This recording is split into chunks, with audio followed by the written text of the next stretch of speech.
ஜல்லிக்கட்டு வழக்கில் உடனடியாக தீர்ப்பு வழங்க முடியாது என உச்சநீதிமன்றம் கருத்து தெரிவித்திருக்கிறது. மேலும் இந்த விவகாரம் தொடர்பான கூடுதல் விவரங்களை பதிவு செய்வதற்காக எமது டெல்லி செய்தியாளர் அரவிந்த் இணைப்பில் காத்திருக்கிறார். அவரிடம் பேசலாம். அரவிந்த், வணக்கம். ஜல்லிக்கட்டு வழக்கில் உடனடியாக தீர்ப்பு வழங்க முடியாது அப்படின்னு உச்சநீதிமன்றம் தரப்பில் தெரிவிக்கப்பட்டிருக்கிறது. இந்த விவகாரம் தொடர்பாக மேலும் கூடுதல் விவரங்கள் உங்களிடம் இருக்கிறதா? பதிவு செய்யுங்கள் அரவிந்த்.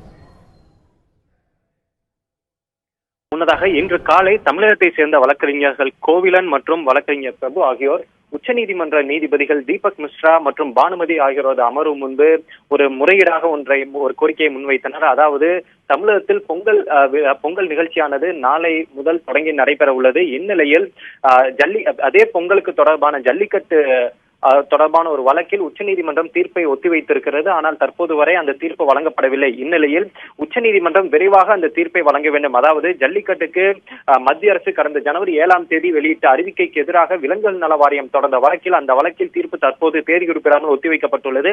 எனவே சற்று விரைவாக அந்த வழக்கில் தீர்ப்பு வழங்க வேண்டும் என வழக்கறிஞர்கள் தரப்பில் கோரிக்கை முன்வைக்கப்பட்டது.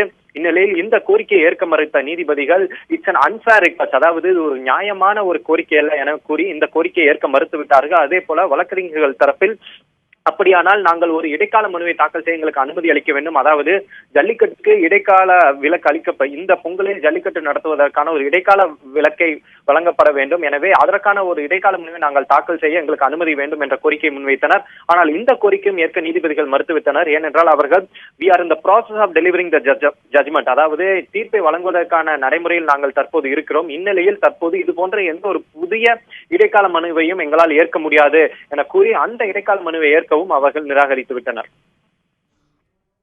இப்பொழுது இந்த விவகாரத்தில் அடுத்த கட்ட நடவடிக்கையாக என்ன வரவிருக்கிறது? அடுத்த கட்ட நகர்வு எப்படி இருக்கும் என்று கணிக்க முடிகிறதா? மாநில அரசு தரப்பிலும் சரி, மத்திய அரசு தரப்பிலும் சரி. தொடர்பாக உச்சநீதிமன்றத்தின் இந்த உத்தரவை நாம் உடனடியாக அந்த சுற்றுச்சூழல் மற்றும் வனவிலங்கு அமைச்சகத்தில் உள்ள உயர் அதிகாரிகளிடம் நாம் இது குறித்து கேட்டோம். அதாவது உச்சநீதிமன்றம் இது தொடர்பான ஒரு உத்தரவை இது தொடர்பான ஒரு கருத்தை முன்வைத்திருக்கிறதே.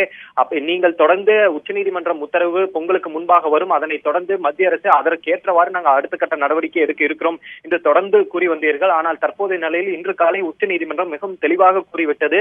பொங்கலுக்கு முன்னால் தங்களால் இந்த வழக்கில் தீர்ப்பு வழங்க முடியாது என கூறிவிட்டது. எனவே மத்திய அரசின், அதாவது குறிப்பாக மத்திய சுற்றுச்சூழல் மற்றும் வனவிலங்கு அமைச்சகத்தின் அடுத்த கட்ட நடவடிக்கை என அமைச்சகத்தின் உயர் மட்ட அளவிலான அதிகாரி ஒருவரிடம் நாம் கேட்டோம். அப்போது அவர் தற்போதைய நிலையில் நாங்கள் உச்சநீதிமன்றம் பொங்கலுக்கு முன்பாக தீர்ப்பு வழங்கும் என நாங்கள் நினைத்திருந்தோம். ஆனால் உச்சநீதிமன்றம் தற்போது தீர்ப்பு வழங்க முடியாது என மிக தெளிவாக கூறிவிட்டது. எனவே இதற்கு மேல் நாங்கள் செய்வதற்கு ஒன்றும் இல்லை. ஏனென்றால் தற்போதைய சூழலில் ஜல்லிக்கட்டுக்கான அவசர சட்டம் கொண்டு வருவதற்கான வாய்ப்பு இல்லை என அவர் மிகவும் தெளிவாக நம்மிடம் தெரிவித்திருக்கிறார். அதாவது தற்போதைய நிலையில் த ஸ்டேட்டஸ் கோ கண்டினியூஸ். நேற்று எந்த சூழல் இருந்ததோ அதே சூழல் தான் தற்போதும் உள்ளது. ஏனென்றால் உச்சநீதிமன்றம் தீர்ப்பு வந்த பிறகுதான் தங்களால் அடுத்த கட்ட நகர்வை நகர்த்த முடியும். ஆனால் தற்போதைய நிலையில் உச்சநீதிமன்றம் தீர்ப்பு வழங்க முடியாது, பொங்கலுக்கு முன்பாக தீர்ப்பு வழங்க முடியாது என மிக தெளிவாக கூறிவிட்டதால் தங்களாலும் இதில் வேறு எதுவும் செய்ய இயலாது. குறிப்பாக அவசர சட்டம் கொண்டு வருவதற்கான வாய்ப்பு இல்லை என அவர்கள் தரப்பில் நமக்கு தெரிவிக்கப்பட்டுள்ளது தற்போது.